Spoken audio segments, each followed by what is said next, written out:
evening, everyone. Welcome to Ham Radio Basics Live, Season 1, Episode 8. Very special guest, Josh from Ham Radio Crash Course. Josh, how are you this evening? I'm good. I just wrapped up some meetings for my day job, and it's going to be fun to just hang out and chat for a little while.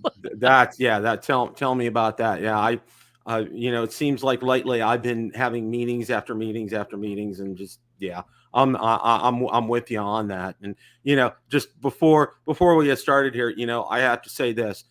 Josh and I talked a little bit before the show, but Josh was the first person I found on YouTube, and just watching his videos just really got me going, got me started. And it seems like there almost isn't a topic that Josh hasn't covered. Seriously. You've done it. And I think one of my favorite quotes was I had Steve on from Temporarily Offline, and he said, ham radio's the hobby of 1,000 hobbies. Yeah. And I love that quote. That's one of those ones that always stick with me. Josh, how did you get started in ham radio? Well, I was introduced to it as a Boy Scout. It was summer camp, and one of the Scoutmasters had a handheld. I think it was a Kenwood, and he was trying to program a repeater or something like that. He wasn't the best person to demonstrate the hobby, but I was like, okay, that's interesting. Maybe I'll hear that, sometime in the future.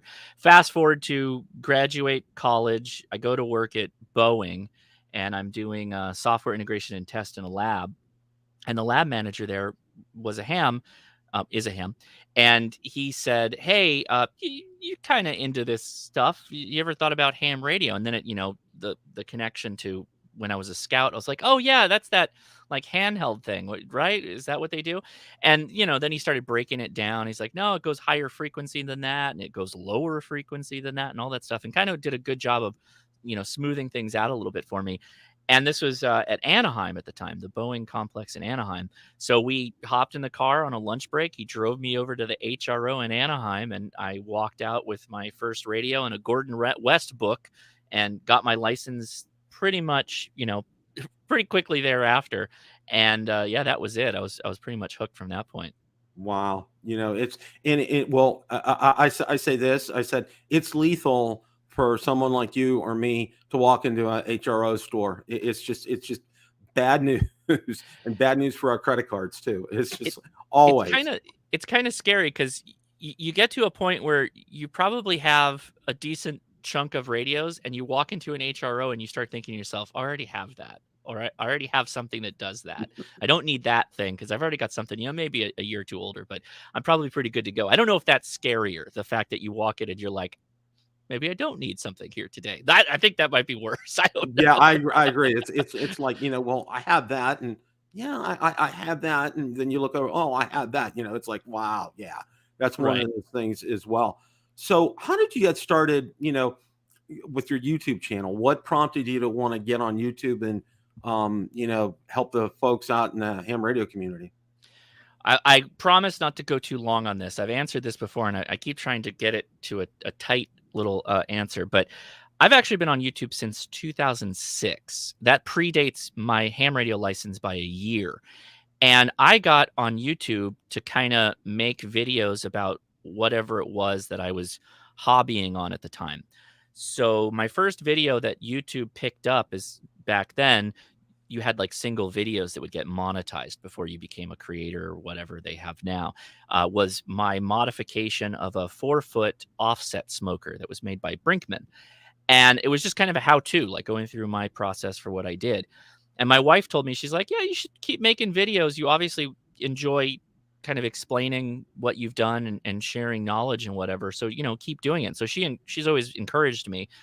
And basically fast forward to years upon years of making videos, I became monetized at some point, I think in 2012 or 13 or 15 or something along those lines. And mind you, I really wasn't making ham radio content, just occasionally. But I had finished doing a video a day for over 600 days. I would shoot a video, edit it, post it all in one day. Did that for, like I said, 600 days and just got kind of burnt out. And at the end of it, I was talking to my wife again with always the best ideas. And she said, well, you did a lot these last 2 years. What was like the favorite things, the favorite time you spent making videos. And I said, oh, for sure it was the ham radio content and radio adjacent stuff. And she's like, well, it sounds like you should just not do the dailies, throttle it back a little bit, put a little more effort into the videos and just, release a video, one or two a week, and, see how it goes. And so that's what I did. I didn't even rebrand the channel at this point until 2019 or 2020. It had a different name back then. But in 2018, I pivoted everything over to just ham radio content. And that's what we've been doing ever since. Wow, that's a great story. And you know what? You're all, yeah, and I'll tell you what, the best advice I get in my life is from my wife too. It's like, Yeah. that's just golden. Okay. I follow what she does all the time. Well, when we go out, for example, like when I was shooting drone videos for my drone channel, she'll do a lot of my videography. And then, she's going to be coming with me to Dayton, and she's going to be shooting a lot of the video when we go there as well. So That I mean, helps. she's like I call her my right hand man, but she said don't say man. I said okay, that's fine. Yeah. Just one of those things. So I know you did get to Orlando. I did see some of your videos on there. Really liked your walkthrough outside with the tables. And Thank you. and just one of the things for me now, I've been to Orlando once, and then COVID hit, and then it was just a nightmare trying to even think about it. And then this year happened to fell on our wedding anniversary, that kind of. So Yeah. what were your impressions of HamCation this year? Boy, I also say like the ham fests all have their kind of uniqueness, their own personal flair. And HamCation to me is like comfortable, I guess is the right term. Like I'm never too pressured to go from like booth to booth. I get to go talk to people, spend a little bit more time hanging out. And then obviously you've got the campers in the back, which we usually have a couple of friends with campers. So we end up migrating out there a couple of times throughout the day. It's kind of like our little oasis from the craziness. It's just a more laid back affair. I know Huntsville is usually considered like the laid back one, which I do to agree to a point, but HamCation's kind of all right there, and you kind of get to do all the things. They've got a good flea market, can't beat the weather, and yeah, it's just kind of a good little middle spot for just a fun kind of laid back ham radio ham fest kind of thing. Yeah, and I agree. And the thing I like about it, because I haven't been to Dayton, and and I've talked to people that go to Dayton. They said put your walking shoes on. You're be doing a lot of walking in Dayton, and I'm Hmm. planning on taking my New Balances with me. But what the nice thing about Orlando is, it's like two buildings, and and that's it. And then there's the campers, and then there's outside with the flea market and everything. But I really liked your flea market and some of the things you found out there. I mean, it seemed to me like there was a lot of good things for sale there. And I always say this too, and see what you think about this. It always seems to me like when I go to an event, a ham fest or something like that, Yeah. if I drive, I don't find anything. But if I fly, I'll always find something. It's like always. I've never been lucky enough to go to any of the big fests without flying, and I generally find like a thing or two. I try to keep it small though for reasons you've already kind of hit upon. I have noticed, oddly enough, the Hamfest, the swap areas kind of also have their own flair. I've noticed that you see kind of a wide swath of things at HamCation, including and a little bit more CB radios. You see a little bit more of that at Mhm. HamCation. And this is not to say anything negative. I think that has its own place and that's good too. But you see a lot of really esoteric things at HamCation. You see more like tube test units, like freestanding test units, and these big devices that loosely related to ham radio. A lot more Motorola type stuff I've found at HamCation. There are newer radios, I would say probably on par with that of HamVention. And then Huntsville, I would say, is like kind of where you'd go if you're a boat anchor enthusiast. There's a lot of tube radios, really nice tube radios at Huntsville. Yeah, and it was great. Hmm. And and I had Anthony on, and I don't know, saw he's great. He's up in Michigan. He was there. Um, he found a guy that does the the box. I call them, God, I'm gonna call them boxes, but the all in ones in the boxes. And and he told me, he said he had such an incredible story behind him. I think he's handicapped, and just it was just so incredible because a lot of times we take ourselves and we're going there and we're talking to vendors and everything, but yet he spent the time to talk to him, and he's done up one part of it and he's going to do another part. Just incredible. It's a family owned business, and apparently it's pretty popular with these all in one boxes. I don't know if you've run across him or not. I didn't see him. I think was he the gentleman that had the 705 box thing? You I bought the don't. box and then you put the. Oh, you're talking about Shack in the Box. Shack in the Box, Oh, yeah. James Lee and the Lee family. Oh, Yeah, absolutely. Yeah, yeah. yeah. I always see them. We always say hi and visit for a little while. During my live stream in the main building, we stopped at Shack in the Box and talked to them for a little while. Yeah, they're really cool because you can see that there's a lot of work that they went into for a lot of the finishing that goes into the Go Box. Like they use these, I think they're aluminum, the plates that they do, and they do like etching on it and stuff like that. They're really quality type of boxes that they put out. Real, what feels like handmade. Although I know Yeah. most Go boxes are all handmade by definition, but yeah, they do good stuff. Well, I asked Jason when from Ham Radio 2.0, what did he pick up there, and he got one of the Go boxes from the guy that does the 705 Go boxes. Yeah, different guy. I think It's a that guy different was in guy. the Yeah, it's a Shack area different. or the swaps area. Yeah, And that's also an interesting thing because it kind of puts all the IO, the input output, like on the top plate. So you kind of just open the thing up and you can go to work. yeah, and I've yet to find out. I don't think he's done a follow up video on that, but I'm real interested to see how that worked because it's a pretty much a self contained unit, and it would be real interesting to see how all that pans out. One of the things that I've been asking people lately, that I've had on is the IC 905. It seems like there's two schools of thought. It's like, okay, it's like opening up a can of worms. It's like talking about grounding. Okay, you know, you bring up grounding, Oh, and it's yes. like you're going to get 1,000 different answers, and Right. every one of them's right, and that's the way you need to do it, and all that kind of good stuff. And it's kind of seemed the same way on the 905 because what I've heard, I knew before the price came out, before HRO priced it, I knew it was going to be pricey. Okay, Hmm. and the other thing that I knew too was yeah, it is a niche. Yeah. In fact, I heard last week when I had Rhea on, and Smoke and Abe commented, well, this is probably going to be a radio for like clubs. Okay. And, and to me, the one thing that I've heard, okay, you know, it depends upon where you live. Okay. For example, and you 100%. probably know very well in Southern California, there's probably a good microwave community out there. Huge. And Huge.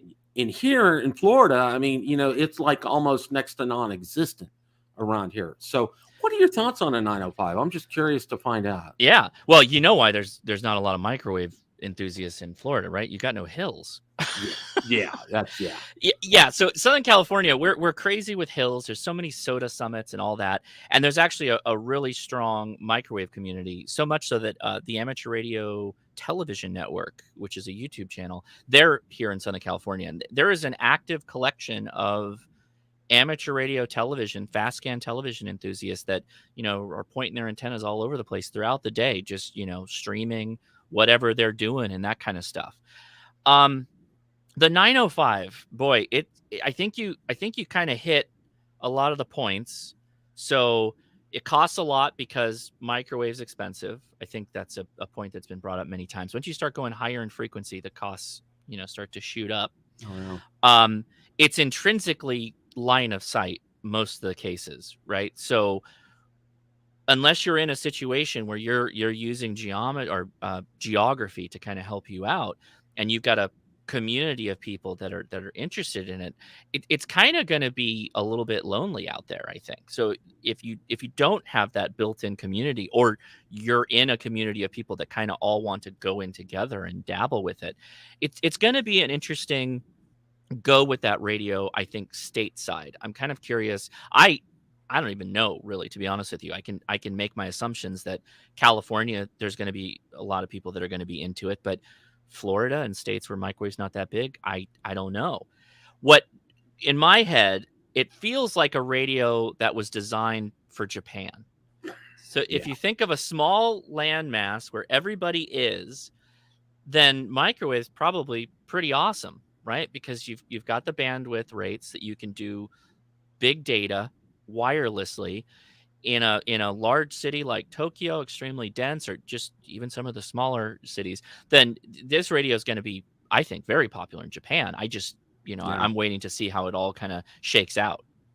Yeah, I've been saying that the past several weeks, exactly what you said. This was made for Japan. I mean, Right. when I tell people, ICOM, they're a Japanese company. Who are they going Hmm. to first primarily make this radio for? It's going to be for their, Right. for where they're from, Yeah. and that's exactly what it is in this case. And I'm thinking, and this is just me for right now. Um, you know, I'm thinking, a lot of people are going to take a step back and take a look and see how it does. And they're going to wait to watch, say, you have a video, Jason has a video, on the ins and outs of it and see how it works. And also in real life and probably wait some time. So I'm thinking sales aren't probably going to be, they'll be good like in Southern California and other areas where there's good microwaves. Hmm. But in other areas, there's going to be a wait and see kind of an attitude with this. That's what I'm kind of thinking. I think you're right by its very nature, right? We already are a community of hams where this is a niche hobby. With going back to your comment earlier from Steve, right? It's a hobby with many different niches, right? Well, this is no different. This is a highly niche area, but kudos has to be given to ICOM for wanting to even explore this Yeah, area, right? A lot of times it's been mentioned that these frequencies, that this radio, not 2 meters and 70 centimeters, but everything higher than that, is, I'm not going to say underused, like we're abandoning it or whatever, but there's definitely not as many people on these microwave frequencies as there are on 10 meters and the HF bands, 20 meters, etc. So I think it's cool that ICOM is trying to explore this market space and at least create something that's largely a turnkey type device that can get people going in this if they were so interested to do so. yeah, and I think it will catch on. It's just going to be Hmm. one of those things. People are going to want to take a step. It's like we talked before the show about my drone channel. A lot of times that's what I get. I'll be an early adopter. I'll buy one. I'll go through it. I'll show the pluses and minuses, and then a lot of people will pull back and wait a few months and take a look and see, and then they'll make that buying decision. And I think that's what's going to happen in this case as well. One of the best pieces of one of the best pieces of advice that I got when I first started out in ham radio was listen, listen, listen. Okay, because you go out there and you pass your test, you pass your technician test, or maybe general, and then amateur extra, which mine all happened pretty fast. I did it within a year. And then the first thing you want to do, you want to key up that mic. And one of the guys I saw somewhere, and I don't know exactly who it was, he said the first three things you need to do: listen, listen, and listen. I mean, you can't get any better advice than that when you start out. Yeah, I think it also depends on what your path to amateur radio was, right? In, Hmm. in my attempt to be kind of brief with my background, the thing that I always did and always had growing up was a shortwave radio. So I grew up already listening, right? I grew up with, how do we make this antenna better so that I can get that hot DX shortwave station in, and waking up early and going to sleep late to get min max the time cycle for bands, right? So for if your path to amateur radio is via shortwave listening and those aspects of radio where you listen more, it's highly possible that you're kind of already adept to listening more and not transmitting as often, right? By the way, I completely support the listen, listen, listen, because if one night you're listening to a net, and the next night you're listening to a contest, and the next night you're listening to a POTA, those are all subtly different exchanges. And if you just Hmm. barge in there and like, I'm here now, let's make this contact, you're going to get people coming back at you saying, hey, you really kind of need to pay attention and do what the Romans do in this case. Yeah, yeah. And lately, one of the things that I've seen, and it's just been, it's like they've come out of the woodwork, are the sad hams. Um, Yeah, you can thank God, not a Rubicon for coining that term, but I think it's yeah. apt. Oh, and I love him. I absolutely love his channel. Yeah. It's like, and who did one? Who did a video recently on that? I think Ape did a video on that. I think Mike K and MRD, he did another video on that.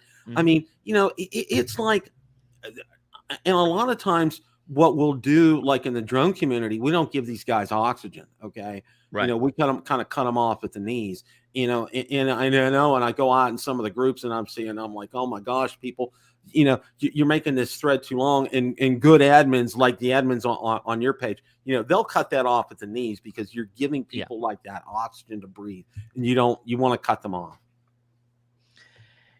And it's really, there's kind of multiple ways to take that question, because that's a good comment. If you're talking about the social media aspect of amateur radio, so not the operation of the radio, right? Like just where we kind of, a lot of people go to just air the dirty laundry. The problem is that quickly will consume the entire group. That's why we have a very, non open and inclusive environment on all of the Ham Radio Crash Course social media type stuff, because we're trying to encourage people using radio, people having fun with radio. It doesn't need to be this place where people come and just are constantly complaining about stuff, or, oh, this person did this to me today and blah, blah, blah. I think his call sign is this, and it turns into a witch hunt and all that stuff. Most of the time it's like, hey guys, to be honest, most of the time you probably should just VFO away from where that's going on and move on with it.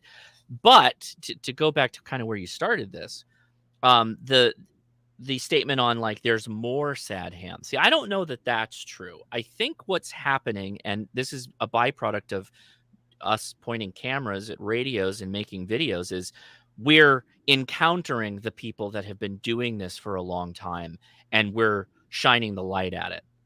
And by shining the light at it, it's getting many more eyeballs and ears listening to what these bad actors are doing on the bands. And while it's true that a lot of this is anonymous, and it's driving people to potentially not use their call signs, because who knows, Josh might be filming this right now. I think it is helping to at least cause awareness, to at least point out to the ham radio operator, like, this area and this kind of thing, sometimes people can be a little bad actor-ish. So either one, stay out of that frequency space, like 7.200 megahertz, for instance, which is, you've probably heard that before. Oh yeah. Or if you're doing a parks on the air and someone's trying to jam you up on your frequency, you just hold strong and you keep going. Like you're there, and it's okay that you're operating ham radio, and it's Hmm. fine. Now, that doesn't mean you argue with and fight with somebody online. You just keep doing your business and keep making your contacts, and keep going. And don't be discouraged by people that have nothing better to do with their lives, I guess. Oh yeah, yeah, yeah. Mhm. That's one of the things that I've seen, and I'm so glad for people that just that go out there and really, well, I know a lot of people that do POTA like every weekend, and it's something, just stick to your guns is one of the things that somebody said. Don't be rude, but stick to your guns when you're doing that. Mhm. Um, One of the things for me when I first got started here, and this is, I'll call it a tale of two clubs. Okay. Now, the immediate vicinity, right where I live, we live next to a place called Sun City Center, and it is a retirement community. It really is it's a small city, but it's a Mhm. retirement community, and and then right here, and also probably about 15 miles away, there's another city called Brandon. Okay, now I've joined two of the clubs, and it's like a tale of two cities. All right, one of the clubs, well-meaning, great people there, but they're older, Right. and it's like me being, I'm going to be 65 this year. I would be the youngest person there. All right, and Sure.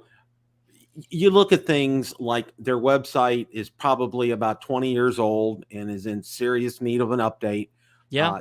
They don't have a means to, you have to pay your dues by check in person to somebody, Right. that kind of thing. And, their activities, the communication isn't there and everything. But then conversely, I go to the other one, and then, it's like a night and day difference. They have regular Saturday breakfast for people to introduce them, and they do things other than just going out on field day and things like that to get people involved. They have different picnics. They encourage family. It's like a tale of two cities with that.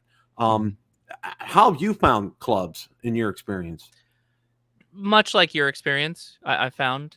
Um, the thing that I learned with clubs is if the person watching, myself or whatever, if I walk into a club and it's not doing the kind of stuff I want to do, whatever it is, ham radio. I was a member of a rod and gun club here in Cerritos, California, and I came to this because of this club. If I'm not willing to stand up and be the change that I want to see in the club and have a go at making that change, and if the change doesn't happen that I want to see, or what happens a lot is you kind of get some defensiveness to making changes, to wanting to grow and come up to the modern day with technologies and tools or whatever, then that's fine. You can just say, you know what, I'll probably stay a member. I'll come to a couple meetings, but I'm unwilling to like give any more of my time. I'll make a go at it to try and see if we can make things change. But if they're unwilling to, there's no point in keep trying to swim upriver with a lot of these clubs. And Yeah. no offense, I'm not, again, I'm not throwing all clubs under the wheels here, because there are a lot of good ones like you mentioned, and we've got a couple of good ones down here, which they've got passionate people that are interested and they're doing the things that you are interested in, and then it doesn't feel like work. It feels like you're having fun with it, and you can be passionate about it and enjoy the process of giving your time and enjoying it. It's not a fight every time. And so I would encourage people that if you feel like you're fighting all the time, or you're constantly bumping your head against Robert's rules of order at every meeting, then maybe find a different club, shop around a little bit. But I think you got to at least give the effort to try and be the change you want to see in whatever club it is that you're working with. Those are very wise words, because and one of the things that I hear a lot of people get really frustrated about is when they go to the meetings, it's all about Robert's Rules of Order, and they spent and very little time for socialization. Hmm. Conversely, the other one, they get through their business quickly, and then they spend more time socializing than the actual meeting part, which is what it's all about. Because you know what, I know like me, when we go somewhere, I want to be welcomed. I want to, Yeah. hey, Bill, how you doing? Hey, Josh, good to see you. Yeah. I want to have that kind of exchange with somebody, because you know what, Bill, I've been having this problem with this antenna. What do you think I should do? To have bounce ideas off of people. Right. And one of the other things, and I wanted to run this by you, and I've heard some differing opinions on this. Some people say YouTube is a great Elmer, and I heard conversely the other words, no, nothing is substitute for an in-person Elmer. What's your thoughts on that? I think you can say yes to both. I think both of those things can be true. Um, it I Last time I checked, there isn't an in-person Elmer service that you can just call and go meet up with an in-person Elmer, right? You're it's really interesting, right? So, yeah, everybody wants a back pocket radio expert that they could have on speed dial and call at any moment for every solution. And for some of you, you may have that. And guess what? You're lucky, and you should thank your stars about that. For everyone else, I guess there's YouTube. I don't know. You know what I mean? You know where I'm going with this? It's like, yes, there are some individuals in YouTube that do fantastic videos. They are experts in their area, and when they're on in that lane, they are killing it. They're putting out the best stuff. But so many people that go on YouTube, it's the second largest search engine in the world, are not just looking for that single lane, express route to the solution. They're looking for all this other stuff. And at no Elmer, regardless of their in person or not, is going to be able to answer every one of those questions. So, what I always encourage people to do is stop necessarily looking at it as I must find the Gandalf sage that can answer all of my questions and knows all the things, and find somebody that knows how to work a problem with you, and then you all work together, and it raises the water for all ships, right? you got to be willing to be a part of the solution making when you have the question. And if you find somebody that can teach you the steps how to solve your own problems without just telling you what the solution is, that's the Elmer you want. That's the kind of mentor you want, is somebody that will grow that feeling in, or grow that skill in coming to your own solution. Yeah, I agree because, so many people, get out there, and I know somebody in the chat said, they don't have a Well, thank club you. by them. Well, that kind of really, lends the fact that, you got to go to YouTube to Yeah. do that, which, it's okay to do that, and it's like you said, yes to both. I mean, if you can get you can get a warm, breathing, living human being, to answer your question and to help you out and to work with you, that's great. If you can't, you're 99.9% assured of finding something Yeah. about that on YouTube and then asking questions, and that's the beautiful thing. It's like, I've asked you questions before, you've gotten back to me. I've asked Jason questions before, he's gotten back to me. Same with Mike, same with other people. And that's the one thing that I have to say, and that I love about this part of YouTube is, for the ham radio content creators, for the most part, 99% of them are like this. Okay. They're Mhm. great. They'll get back to you. They'll answer those questions for you. I know Mike from K8MRD, he's like that too. Working with people and doing that. And that's the thing. That's the thing that I love. And that's why I, and I want to answer one of my questions that I asked you, why I got started on here, Mhm. why I got started on the drone space. I'll kind of back that up. Because drones are fun to fly. There were a lot of great videos out there, but as you well know, being in YouTube as long as you have, the longer that video goes, the less viewers are going to be hanging on by the time that video is done. Kind of. Kind Yeah, of. If kind of, if drone AB comes out and then next week drone AB plus comes out, then yeah, AB videos will drop, right? But if it's an evergreen thing like building a dipole antenna, yeah. if you made the video all right, it's gonna stick around, right? If you Yeah, think about it. exactly. Yeah. And that's the key. One of the things was I wanted to come out with some quality content for people because so much of that video, there's, and this is no indifference to my, fellow drone content creators, but they'll be going along for several hundred feet and you don't hear anything. They're not narrating, nothing's going on. And learn to edit your videos, number one. Yes. And Please. it's the same thing, but I've seen here, as far as ham radio content creators, people are really good with this. And if it's a 15-minute video and gets the job done and can be evergreen, that's fine. If it takes 45 minutes to go through something, that's fine as well too, because you're gonna stick around and you're gonna learn from that. And that's what I think is the most important thing about Let me add something to this too, because the more I'm thinking about this, I want to give a little bit of tough love too while I'm at it. If you do have an Elmer or somebody you bounce ideas off or questions, mentors, I kind of like mentors more than Elmer, but consider not turning them into Google if you could. If, for instance, the question that you have is something that like is on a website, take the time to go like search for that, right? Or, do watch a couple of YouTube videos, because if it's something like can I really use X amount of power on this band, like what's my limit? Well, that's, you don't necessarily need a phone call, text somebody about that. You can like look that up online, right? So the good thing is that the internet has democratized all this information, and so it's all available, whether it's in blog form or the ARRL website, heck, even Wikipedia, wherever you want to go, or YouTube videos. And so a lot of that information is out there. So what you can do sometimes, if you've got, again, your Gandalf, Elmer that we're talking about here, show a little bit of respect for their time and see if you can kind of help yourself out a little bit. And then when you get stuck with that thing, that's when you go to them and say, hey, what should I do here in this particular situation? I've already tried this, and this led me to here, and I think this is blah blah blah blah blah.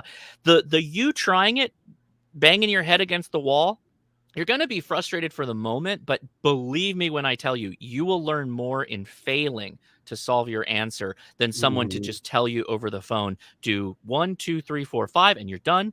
Thank you very much for calling. See you later. Right? Like, you will learn so much more. So much more. Oh yeah, and I, and that's, I've been in IT my whole career, and that's been the same thing. I learned through my failures. I've learned how it's an invaluable tool. I mean, failure. I mean, that's what one of my managers years ago called failure one of the best tools out there, and he was right, and I do agree with him on that. One of the things for me, as far as something that I go overboard on. It's like my wife says, "Do you have enough antennas?" And I go, "No." It's like I'll see an antenna on sale, like click buy. I'll see another one. Yeah, yeah, yeah. And I pull my drawer open, and she says, "You going to use all those?" Well, yeah, I'm using all those. Yeah. What is it for you, Josh, that you just are just like weak in the knees about for ham radio that you can't say no to? Tiny QRP radios. Okay. I love QRP. So I have this, and I'm so bad at this. I'm failing in my own like romantic ham radio goal. I love radios like the Mountain Topper, right? I love tiny Morse code only radios that just run off of a 9-volt. And every time you turn it on, only DX comes through the speaker, right? Like I love these tiny radios that fit into a Crown Royal bag that's, super tiny, right? And it takes up no space in your pack, and it's just beautiful, and you have a great time. I love that. Like the Soda Goat. Do you remember Steve? He used to make a lot of videos. That kind of stuff just drove me nuts as I was getting into HF and stuff, and getting more active in parks or summits on the air.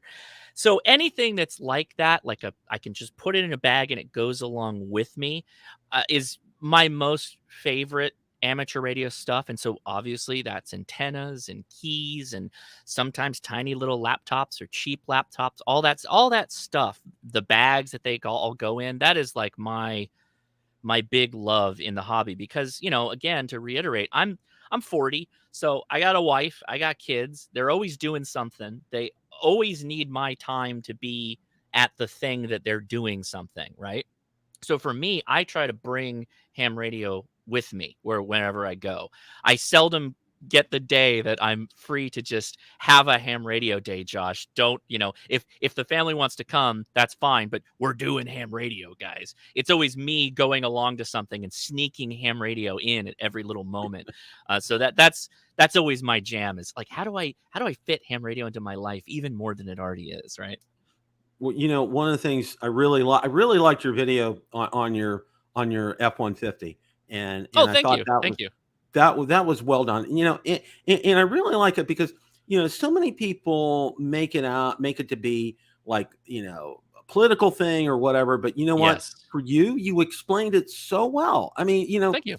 it just it made perfect sense for you. Right. And, seriously, and that's what I tell people. And it's like I was so afraid. I was like, oh my gosh, people are just gonna. But no, I saw the comments in there, and they were all great comments. It was pretty hospitable in the comments, and I was really surprised. My goal with that is, one, so that I would have a video to just point people to explain why I use an electric vehicle, which is, along with gas. I still have a gas vehicle, but to do that. But I think it was to also try and to correct misconceptions a bit. Yeah. It like you said, it's become politicized, and once you politicize something, all objectivity flies out the window. Yeah. People draw a line in the sand and they say, I'm in this party or I'm in this party. And I kind of always, regardless of what it is, ham radio or otherwise, I try and remind people to be objective and to see what the other person is saying. Again, it's not probably the solution for you, but their point of view might be a subtle correction to a list of things that you had a misconception about. So EBs are an example, but radio has a similar connotation in some of those areas as well. Well, I know you got you just put a radio in there too. How's that working out? Fantastic. So far, no issues. No issues. Good. I've had HF in the vehicle, right? So I had my KX2 hooked to an antenna that I had attached to the roof, not magnet, because it's an aluminum body. So I had to figure out another, latching mechanism. No noise, no major problems. And I mentioned this in the video that As far as EVs go in ham radio, they're oftentimes not that noisy. The only times you get noise is when there's this transition from drive power back into the battery, or if you're charging actively, like at a high speed charging station. It's the hybrids I've found that seem to create more noise when they're converting engine power back into DC to get into the battery, and that process that can be noisy sometimes. But everything I said in the video is, it's a caveat though. Some companies are really good, some companies are not so good. And then even the same company could have one model of hybrid that's not great, and then another model that's totally fine. So if you are interested in EVs and you are a ham and you want to put radios in there, you do owe it to yourself to go to the dealership before buying and trying out the radios. Otherwise, you could be in a situation where it's not great. That's a really smart idea, and Mhm. I like the truck. I really do. And for you, it's perfect. I mean, it Yeah, just fits in. Your HOV lanes. We don't have them here in Florida, but gotta have it. it really fits in for you, and Yep. it makes perfect sense because my gosh, do you want to spend all your time on the road? Oh, driving back and forth to work. And like, no, no, no, No. we don't want to do that. So yeah, that absolutely makes perfect sense. And I'm real pleased to hear that you're not having any radio problems in there either, because that was one of the things, I know some other people have talked about quite a bit. I know you said you've had a passion for QRP and, and QRP radios. And another piece of advice that I got from somebody when I first started out is, if you want to do a, right, if you're an amateur extra and you want to do Yeah. something, don't get like a 705, get a 7300. Okay. Yeah. Because if you're new at it, QRP is going to frustrate the daylights out of you. And I couldn't agree more with something like that. There's also a cost associated with this stuff, right? It's expensive stuff. And if you're talking to a ham that's, freshly minted ham, you're like, what's this all about? The good news is that QRP is actually more viable than ever because we're rolling into the high sun cycle. So Yeah. yeah, why not? Give it a shot. Who cares? 10 meters, you're probably gonna do just fine. With that said, are you gonna tell somebody to go out and buy a $1,200 7300 or a $1,200 705? In most cases, I would probably say newer ham, 7300 for sure. Get the 100 watts. It's still portable, but if you're not going out every day or every weekend to be portable, then you don't really need to have that capability. So, yeah, 100-watt radio is probably where I would go most of the time. Yeah, and that it works really well. One of the things that I really like what you've done is your bags, and you go through your bags that you put together, but the emphasis on first aid, because even doing POTA, okay, of course, most of them are made for soda, but also for POTA, when you're going outside, you're subject to environment. Things happen out there, and that's one of the things that I've seen with your videos. You're really well prepared when you're going out and doing like soda. I mean, you really have covered everything from A to Z and then in between. Well, I try to. I'm sure I can always do better, but to mention a friend, K6ARK, right? We've had him on the stream before, search and rescue volunteer. You hear stories of him and what he's dealing with or what he has dealt with, and you go, boy, I don't want to end up like that, particularly on a Summits on the Air. So what do? Well, a little planning, a first aid kit, personal first aid kit is super important. You should definitely have that. And then the question is, okay, well, what should I have? And then that turns into a whole YouTube rabbit hole deep dive as well, because there's a ton of first aid channels out there that help a lot. I did a video with Kevin W6RIP and Adam K6ARK, and they kind of gave their thoughts on a couple of first aid kits. I've had USN Doc. He's another really good YouTuber that talks about first aid. He is a United States Navy ER doctor, and he talked about different stuff like that. But if you're going out in the field, particularly on a Summits on the Air, I never want to really be a burden on anyone else if I can prevent having to call search and rescue or emergency or whatever. So little things that you can throw in the bag can not only help you, could potentially help another in saving a life or just helping them not be in pain. And family, right? If you got family with you, you got to be prepared for that kind of stuff. At least that's always kind of my opinion. A bit of that, I think, is coming from my legacy as a Boy Scout. Well, yeah. Well, I got just to relay a quick story. My son-in-law and daughter, just before they were married, they were at a cabin in southeastern Ohio, and my daughter looked the wrong way, and she stepped, and she broke her ankle, and it was bad. Okay. Now, my son-in-law was a sniper in the Army, Oh, wow. and the first thing he did, obviously, he has a first aid kit in the car, but one of the first things he did was pop about 5 or 6 Advil into my daughter's mouth and told her to swallow them. And right away he got her to an ER, and he carried her. He said that adrenaline, it just kicked in and he picked her right up. Now my daughter's like about 5'3", so she's not terribly huge, Sure. but with that rush of adrenaline, picked her up, got her in, and got her taken care of. And and it's good to know. He said all that stuff.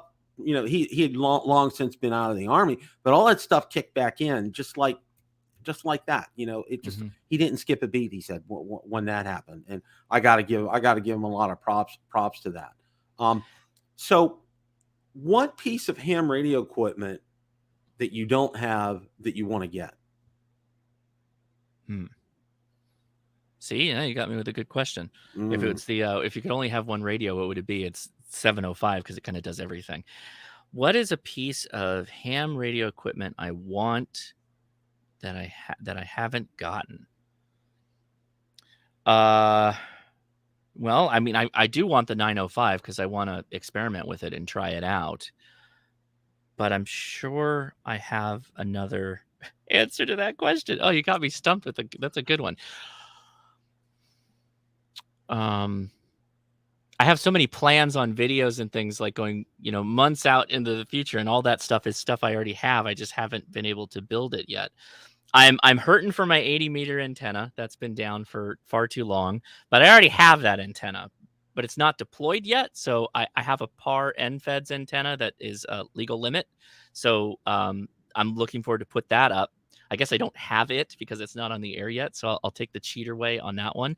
I do. Somebody said Flex. I do want to try out a Flex radio.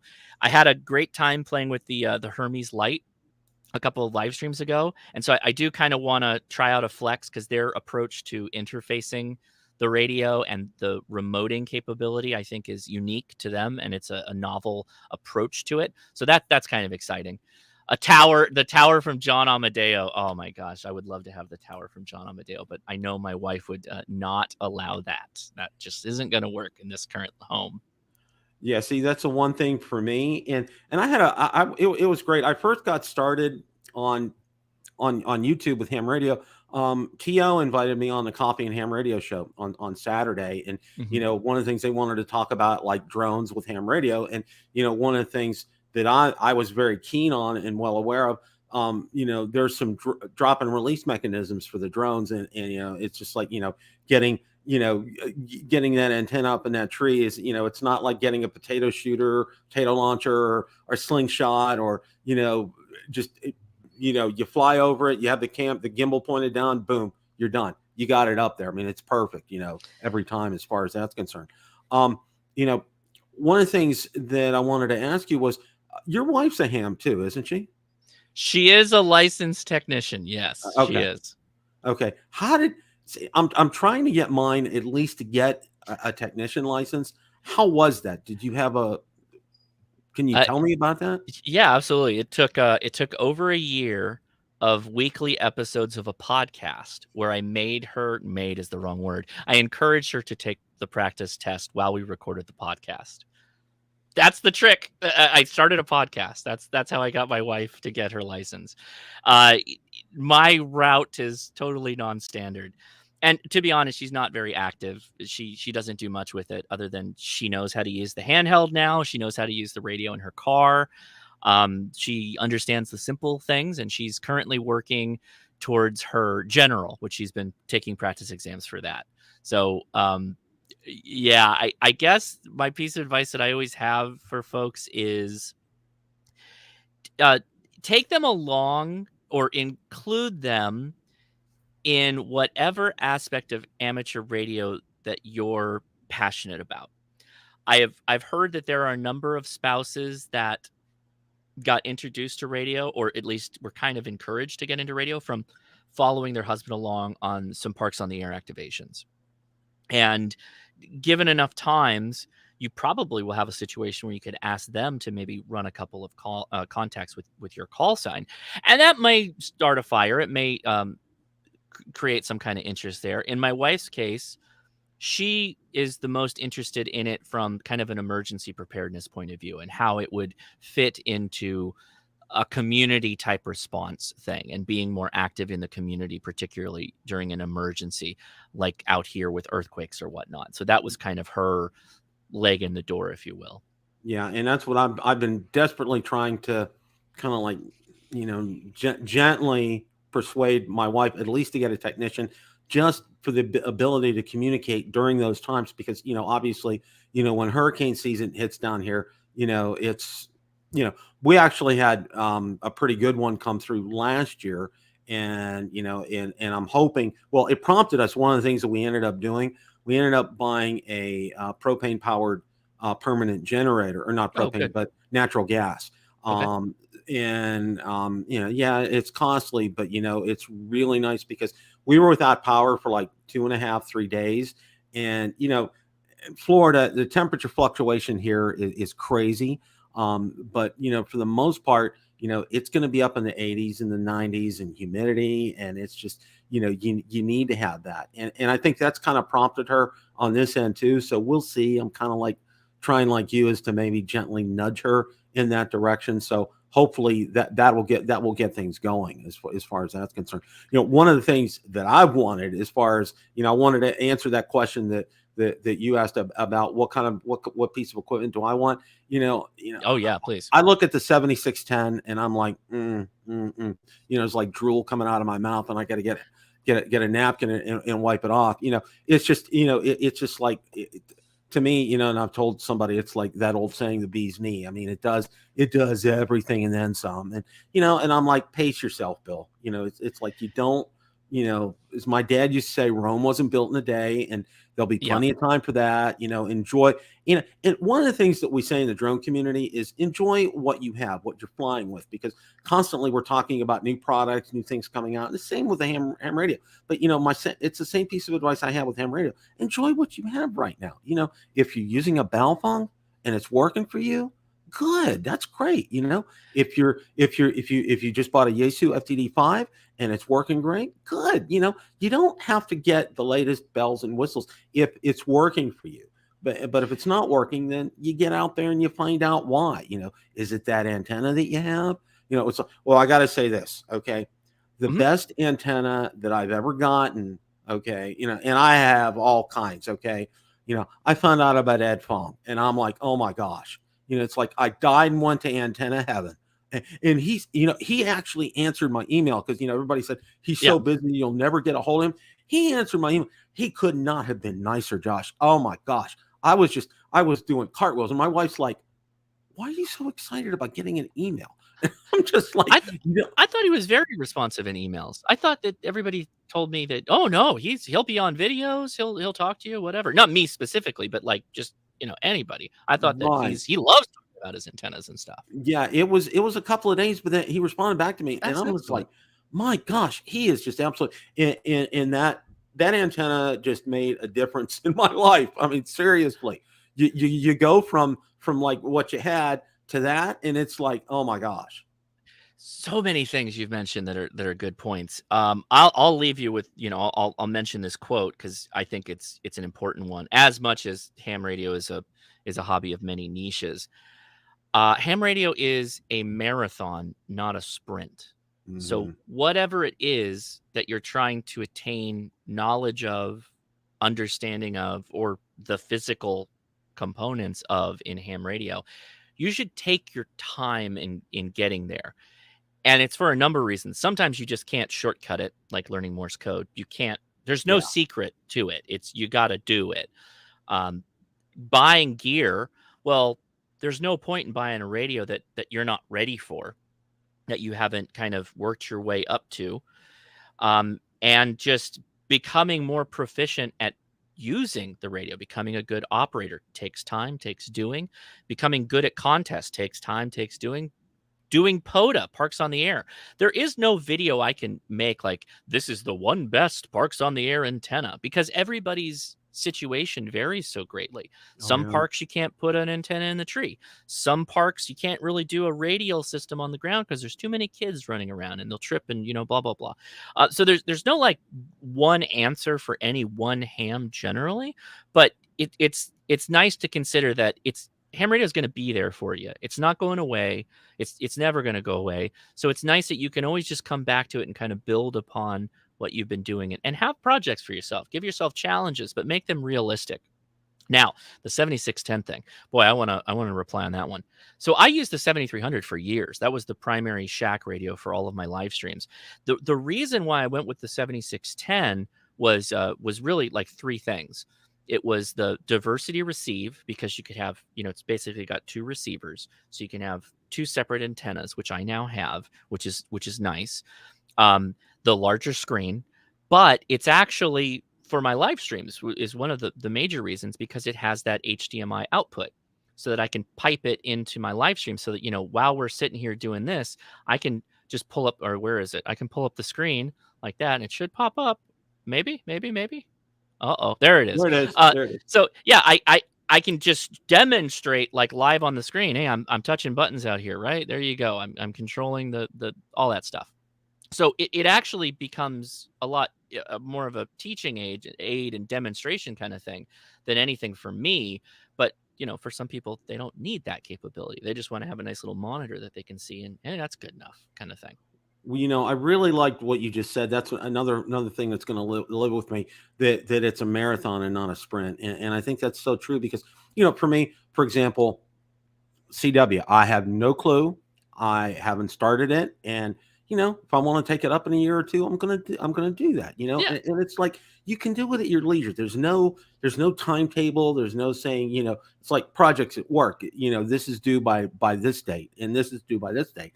There's no due date with this. It's like, you want to do it, you want to do it. It's like some people with FT8, they've never done it before. They'll dabble into it. Others will say, that's not an area that I'm comfortable with. I'm gonna be doing POTA or SOTA or something else. It's like you have so many different avenues that you can take with this, and that is probably one of the best things that I've had with this, Josh. Is like, there's just so much you can do, and you'll never get bored. I mean, really, seriously. If you'd have to try to be bored in ham radio, I feel. Now, I will.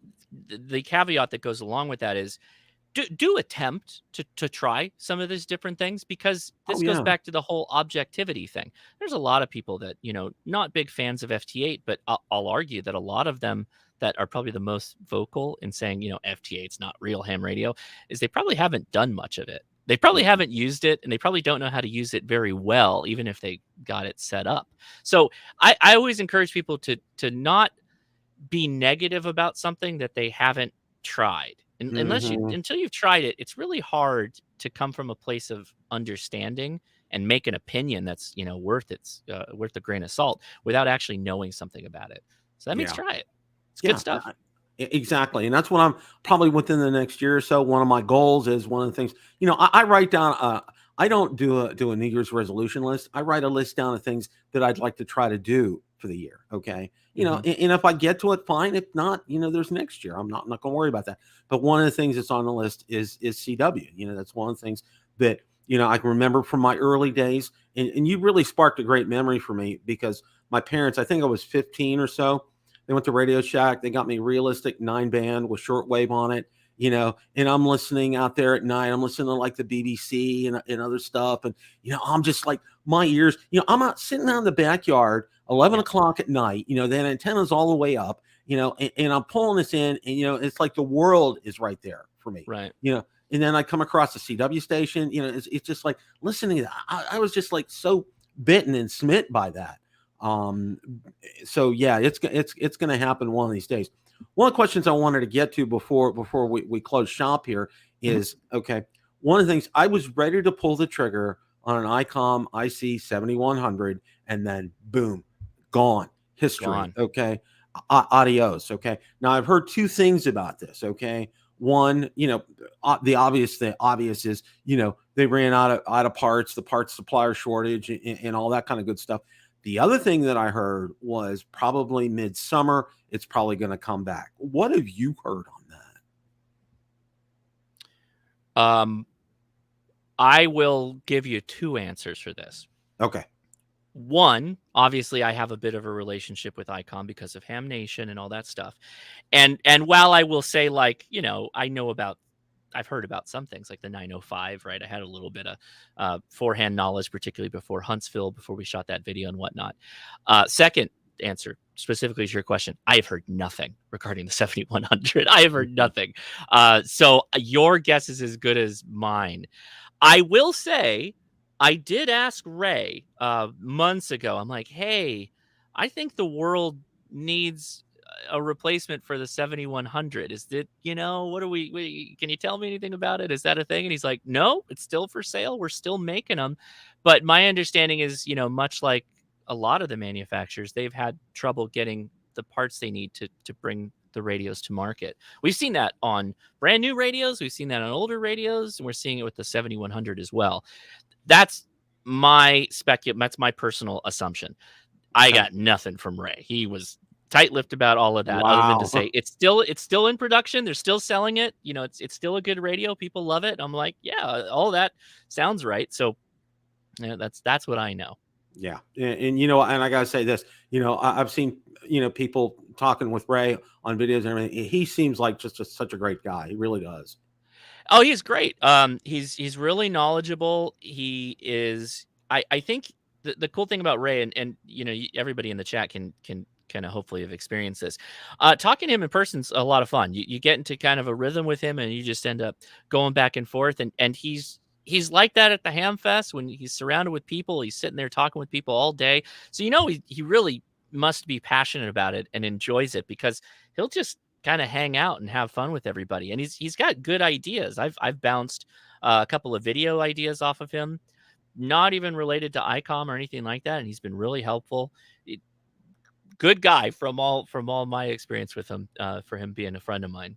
Yeah, he really seems like that. So, you know, our hour is over, and I want to give you back some time so you can probably, you know, enjoy some food and socialize with your family and everything. And, you know, I know the time difference, and I really appreciate your getting on, Josh, because, you know, I'll say it like it is. Okay. Yeah. You're one of my ham radio heroes. Okay. Oh, you know, thank you. I'm just another ham. I just happen to drag a camera along with me, like you'd probably drag along a drone, or now a camera, but same kind of concept. Well, you know, and it's like I said the same thing with Jason too. I mean, you know, especially you two, because you know, both of you first got me started. You were out there. It seemed like every question I needed to get answered, I'd either find it in your video or Jason's video.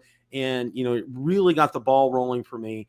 And, you know, and that's one thing that I tell people, you know, with ham radio, the beauty of it is, you know, you're going to 9 times out of 10, you're going to find what you need out there. And like you said, you know, it's the number 2 search engine in the world. You know, you'll find it. It'll be there. So, Josh, hang on a sec as I close things down. Can I answer one thing really quick? Yeah, sure. Go for it. Mike B, the drone ranger. I've never signed an NDA, so it's nothing like that. I promise you. I don't have any more information. Go ahead. You take it away. Thank you so much. Mike's one of my drone guys, so yeah, I know Mike pretty well, and you know, a lot of the guys, when they assume that they won't come on a show, or that they're tight-lipped about something, that they're under NDA. So, but yeah, Mike's a great guy. But no, I want to thank everybody for showing up tonight. It was a great. I watched the chat. You guys were great in that. You know, I'm looking forward to meeting Josh out at HamVention, you know, along with a ton of other people. Looking forward to having some fun. Going to be having Matt on from Minnesota next week. So cool. You know, stay tuned for that. And I got Frank from Tank Radio. He's coming up as well too. And Frank is, you know, Anthony told me about Frank, and Frank is just a ball of fire. It's what he is. Ball of energy and fire. Yeah, that's a good way. He really is. So I'm looking forward to that as well. Josh, thanks so much for spending some time with us tonight. As always, guys, have a great rest of your evening, and 7-3s to everybody. 73. Thank you.